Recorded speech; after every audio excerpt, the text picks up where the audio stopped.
المنافسة وما أدراك من المنافسة. كيفاش كيبداو فما 5 حوانت وحداك حالين نفس الحكاية وانت حليت كيفاش انك انت تولي عنده البلوس بارابور للمنافسة هذيك. انا وليد الميلي واليوم باش نحكيو في مشروع ينجح على المنافسة.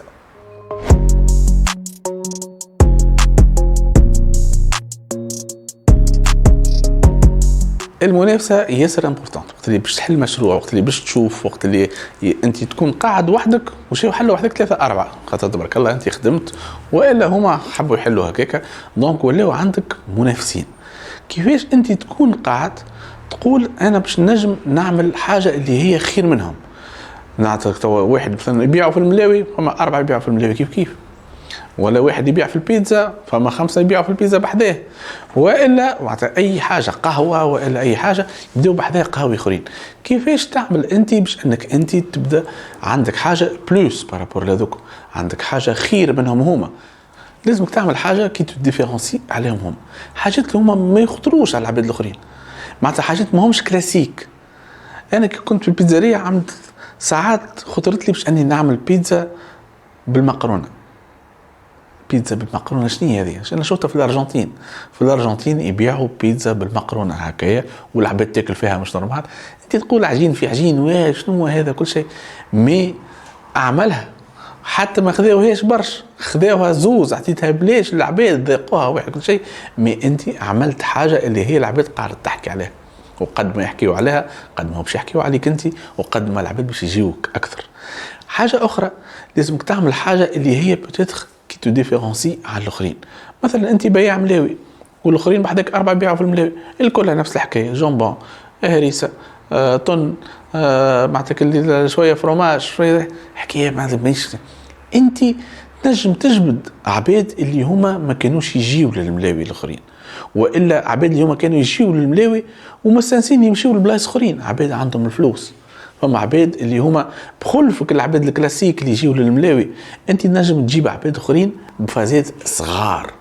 مثلا نجم انت بياع ملاوي تعمل سيدك وسيدك شوفريت، تحط شوفريت قداش باش تكلفوا لك في النهار؟ 5000 فرنك ولا قداش هاك الحكه شوفريت كونجليت طيبها وتعملها واحد وتريق لها امورها كل شيء، ويجيك واحد تقول له عندي ملاوي بالشوفريت. الحكايه ما هيش راهي معناتها الاسوام بتاع الاسوام بتاع الاخرين هما بيدهم، مي انت دوفوا افوار بلوس باش يجيو كليونتيل جديده، كليونتيل اللي هي باش تحكي امشي لك السيد هذاك عنده وراه ملاوي بالشوفريت مش نورمال، والله تو نمشي والله تو نمشي نذوقها راه وعبيد حتى اللي نجم يحصل وعجبته يولي يعاود يرجع واللي يحكي بها كل شيء، وفما حتى اللي ما عجبتوش ما يمشي يقول عليها، وفما عبيد اخرين باش تجي تجرب.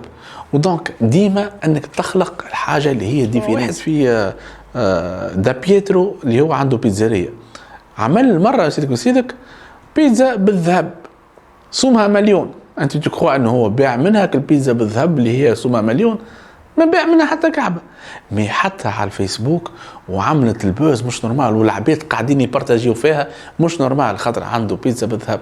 اما العباد اللي تمشي له مش تمشي تاكل البيتزا هذيك، باش تمشي تاكل بيتزات اخرين نتاعو هو من المنيو نتاعو. دونك هذيك علاش ديما نقول لكم لازم تبدا عندك حاجه اللي هي كي تو ديفيرونسي على الاخرين، سواء حاجه اللي هي باش تخدم بها على طول كما قلت لك تنجم تحط الشوفريت سواء في الملاوي في الفريكاسي في البيتزا في الواحد وكل شيء، تنجم تعمل حاجه اللي هي ماهيش نورمال.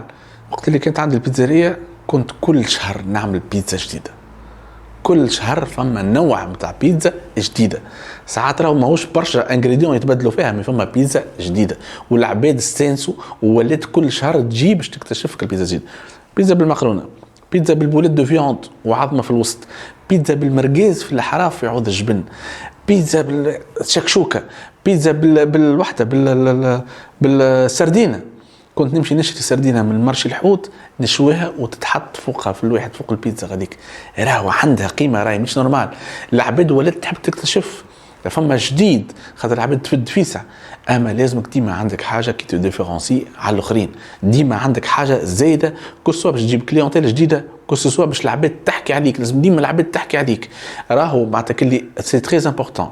راهو النهار الاولاني اللي باش نحل فيه البيتزاريه نتاعي، النهار الاولاني هذاك الصف كنقول لك ساعتين ساعتين. علاش؟ على خاطر بتصاور بركة على الفيسبوك خليتهم العباد تحكي عليا، مالغري اللي كانوا بحذايا دايرين على الاقل 4 بيتزيريات اخرين.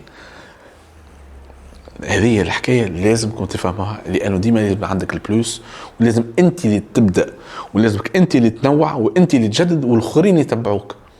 ما تقعدش تركز مع الاخرين ايش عندهم مش ما عندهمش و لازمك انت اللي تجدد، وانت اللي الاولاني، وانت اللي عندك ديما حاجه جديده، والعباد الاخرين تتبع.